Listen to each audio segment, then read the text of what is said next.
بسم اللہ الرحمن الرحیم، الصلاۃ والسلام علیک یا سیدی یا رسول اللہ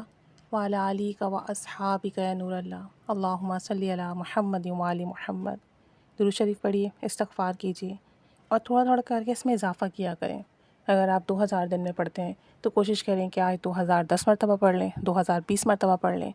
اس طریقے سے جب آپ اپنا مائنڈ سیٹ کر لیں گے کہ مجھے ڈیلی تھوڑا اضافہ کرنا ہے، چاہے ایک بار ہی کیوں نہ کروں لیکن مجھے اضافہ کرنا ہے، تو پھر ایک وقت آئے گا کہ آپ بہت کثرت سے درود شریف پڑھنے لگیں گے۔ اور استغفار کی بھی کوشش کریں کہ درود پاک کے ساتھ لازمی ایڈ کریں۔ شروع میں تھوڑا پڑھ لیں لیکن کوشش کریں کہ اسے بڑھاتے بڑھاتے ڈیلی 7000 مرتبہ کر لیں۔ ایک سٹنگ کا نہیں ہے، آپ دن بھر میں آرام سے کر سکتے ہیں۔ بہت سارے لوگ یہ سوال پوچھتے ہیں کہ ایک ساتھ بیٹھ کے 7000 مرتبہ پڑھنا ہے، تو نہیں، ایک ساتھ بیٹھ کے نہیں پڑھنا ہے، اپنی آسانی کے حساب سے آپ آرام سے تھوڑا تھوڑا کر کے پڑھ لیجئے۔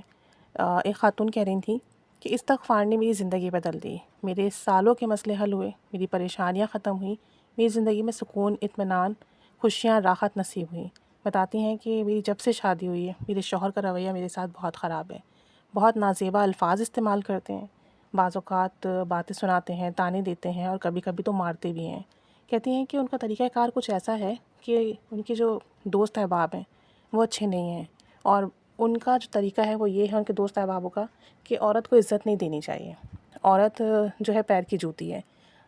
استغفر اللہ، وہ اس طرح کے کلمات ان کے دوست بولتے ہیں اور ان کی یہ ذہنیت ہے، اور ان کے ساتھ بیٹھ کے ان کے شوہر کی بھی یہی حالت ہے۔ شادی کے شروع کے دن اچھے گزرے لیکن جیسے جیسے وقت گزرتا گیا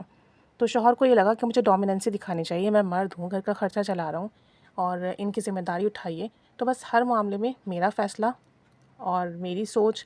اور میری بات کو اہمیت ملنی چاہیے۔ تو اس طریقے سے انہوں نے سٹارٹ کیا، اور اپنی اہمیت دکھانے اور جتانے کے لیے نہ کہ وہ خیال رکھتے، محبت دکھاتے، پرواہ احساس کرتے، بلکہ انہوں نے یہ طریقہ اختیار کیا کہ چھوٹی چھوٹی باتوں پہ روکتے، ٹوکتے، بدتمیزی کرتے، کاموں میں خامیاں نکالتے، اور پھر بات کبھی کبھی اتنی غلط کرتے کہ والدین کی تربیت تک بھی لے جاتے۔ کہتے ہیں کہ میں نے زندگی کے سال ان کے ساتھ بڑی تکلیف میں گزارے، 2 بچے تھے میرے، تو میں طلاق کا میرے پاس کوئی آپشن بھی نہیں تھا، کیونکہ میری فیملی مجھے سپورٹ نہیں کرتی، کیونکہ میرے والدین جو ہے وہ اتنے اسٹیبل نہیں ہیں فائنینشلی۔ کہتے ہیں زندگی بہت تکلیف میں گزر رہی تھی۔ بتاتی ہیں کہ نماز روزے کی میں اتنی پابند بھی نہیں ہوں، کیونکہ گھر کے کام بہت ہوتے ہیں، بعض اوقات کام کے دوران میری نماز قضا ہو جاتی ہے۔ یہ والی بات دیکھیں بہت تکلیف دے، جب ہم اللہ کے احکامات کو مکمل طور پر فالو نہیں کرتے تو پھر آپ خود سوچیں کہ یہ صحیح طریقہ ہے یا نہیں۔ جو چیز فرض ہے ہم وہی صحیح سے نہیں کر رہے ہیں تو باقی جو اعمال ہیں، ذکر ہے، ہم انہیں کیسے لے کے چلیں گے؟ فرض فرض ہیں، فرائض فرائض ہیں، کوشش کریں کہ انہیں وقت پر ادا کریں اور ہر حال میں ادا کریں، چاہے جیسی تکلیف کیوں نہ ہو، جیسی پریشانی کیوں نہ ہو۔ بہرحال کہتی ہیں کہ نماز سے مجھ سے اکثر کوتاہیاں ہو جاتی ہیں، اور ذکر و اذکار میں جب شروع کرتی ہوں تو چند دن پڑھ پاتی ہوں، پھر اسے کنٹینیو نہیں رکھ پاتی۔ کہتی ہیں میری نیچر میں نا مستقل مزاجی نہیں ہے، اور اس کی وجہ سے مجھے بہت مسئلے آتے ہیں۔ تو کہتے ہیں میرا یہ فالٹ ہے کہ میرے اندر مستقل مزاجی نہیں ہے اعمال ذکر کو لے کر، اور مجھے اس کی وجہ سے بہت شرمندگی ہوتی ہے کہ میں اللہ تعالیٰ سے دعا مانگتی ہوں کہ میرے حالات اچھے ہوں، میری پریشانیاں ختم ہوں، میرے مسئلے حل ہوں، لیکن میں یہ بات سوچتی ہوں کہ میں خود اعمال اور ذکر پابندی سے نہیں کرتی، نماز پابندی سے نہیں پڑھتی، میری کتنی غلطی کوتاہیاں کمیاں ہیں۔ یعنی وہ اپنے ہی فالٹ دیکھتے ہیں اور اپنی ہی بات کو اپنے ہی آپ کو غلط سمجھتی ہیں، یہ ان کی بہت اچھی خوبی ہے۔ کہتی ہیں کہ زندگی اسی ڈھنگ پہ گزر رہی تھی اور مجھے پتا تھا کہ اب میری زندگی میں کوئی تبدیلی نہیں آئے گی، لیکن اچانک سے ایسا ہوا کہ میرے شوہر کی زندگی میں ایک عورت آئی، اور اس کی وجہ سے اب میرے شوہر مجھے چھوڑنا چاہتے ہیں، طلاق دینا چاہتے ہیں۔ کہتی ہے اب میرے لیے بہت تکلیف دہ بات ہے، میں نے ان کے ساتھ خوشی کے لمحات نہیں دیکھے، بہت تکلیف اور اذیت میں ان کے ساتھ زندگی گزاری۔ اور دوسری بات یہ کہ میرے بچے اب بڑے ہو رہے ہیں، اسپیشلی میری بیٹیاں، وہ گھر کے رویے دیکھ رہی ہیں اور میرے شوہر کے انداز دیکھ رہی ہیں، یعنی اپنے والد صاحب کے طور طریقے دیکھ رہی ہیں، تو بہت ہرٹ ہوتی ہیں۔ کہتی ہیں کہ اب میرے شوہر کہتے ہیں کہ میں تمہیں ساتھ نہیں رکھ سکتا، تم نے مجھے زندگی میں کوئی خوشی سکون تو دی نہیں ہے، اب میں اپنی مرضی سے زندگی گزاروں گا۔ کہتی ہیں یہ بات میرے لیے اتنی تکلیف دہ تھی کہ میں ایک رات اٹھی،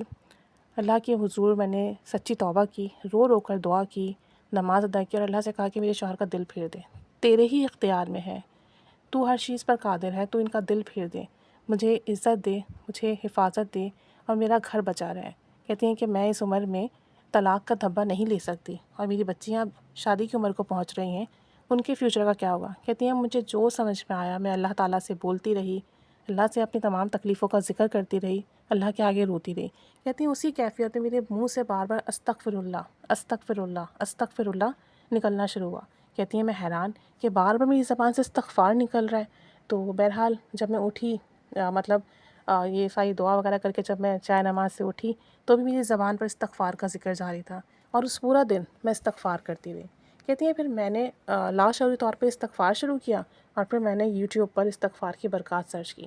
تو کہتی ہیں کہ بہت ساری ویڈیوز میں نے دیکھی استغفار پر، اردو میں، انگلش میں، اور استغفر اللہ 7,000 مرتبہ پڑھنے کی بہت ساری ویڈیوز میرے سامنے آئیں، اور میں نے دل میں ارادہ کر لیا کہ چاہے کچھ بھی ہو، چاہے میری جتنی ہی مصروفیت کیوں نہ ہو، یہ مسئلہ بہت بڑا ہے، میں 7,000 مرتبہ استغفار ڈیلی کروں گی ہی کروں گی۔ کہتی ہیں کہ مشکل تھا، کام کاج بہت تھے، لیکن میں استغفار کرتے رہی، اور آپ یقین کریں، شاید یقین کی طاقت تھی، یقین کی پاور تھی، یا یہ ذکر اللہ کی طرف سے میرے ذہن میں آیا تھا، 7,000 مرتبہ پڑھنا میرے لیے بالکل مشکل نہ ہوا، اور میں نے بآسانی مکمل کیا۔ اور جب میں نے ایک ہفتہ رو رو کر استغفار کیا، اس کی برکت یہ ظاہر ہوئی کہ میرے شوہر کے رویے میں مثبت تبدیلی میں نے دیکھی۔ جو سالوں سے میرا احساس خیال نہیں کرتے تھے، آج میرا احساس کر رہے تھے کہ تم دن بھر کام کرتے ہو، تھوڑا آرام بھی کر لیا کرو، بچیاں بڑی ہو رہی ہیں، ان سے کام کروایا کرو۔ کہتی ہیں مجھے بہت حیرانی ہوئی، اور پھر کچھ دن مزید گزرے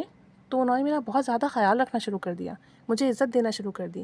میرے چھوٹے چھوٹے کاموں کی تعریف کی، جس پر میں شدید حیران ہوئی کہ یہ کیسے ہو سکتا ہے۔ بہرحال میں نے استغفار کنٹینیو رکھا، اور میں کرتی رہی استغفار، اللہ سے رو رو کے اپنے گناہوں کی توبہ کرتی رہی، اور اپنے شوہر کے گناہوں کی معافی مانگتی رہی، اور اس کا نتیجہ یہ نکلا کہ وہ عورت میری شوہر کی زندگی سے چلی گئی، اور اب میرے شوہر نے مجھ سے رو رو کر، ہاتھ جوڑ کر معافی مانگی، اپنے گزشتہ رویے کے لیے بھی، اور جو انہوں نے ابھی مجھے طلاق کے لیے کہا اس کے لیے بھی، اور جو ان کی زندگی میں دوسری عورت آئی اس کے لیے بھی۔ کہتی ہے میں تصور نہیں کر سکتی تھی کہ میرے شوہر کبھی مجھ سے معافی مانگیں گے، اور کبھی ہمارے درمیان ایسے معاملات ہوں گے۔ کہتی ہیں سب استغفار کی برکت سے ہوا، اور میں نے استغفار اپنے گناہوں کی نیت سے بھی کی، اور اپنے شوہر کے گناہوں کی طرف سے بھی کی۔ تو کہتی ہیں کہ استغفار کرنے کی برکت سے، سچی توبہ کرنے کی برکت سے، رو رو کر استغفار کیا، اللہ سے بار بار سچی توبہ کی، اور اس کی برکت سے اللہ تعالیٰ نے میرا گھر بھی بچایا، میرے شوہر کا رویہ جو زندگی بھر میرے ساتھ برا رہا، آج الحمدللہ بہت اچھا ہے، عزت دیتے ہیں، خیال کرتے ہیں،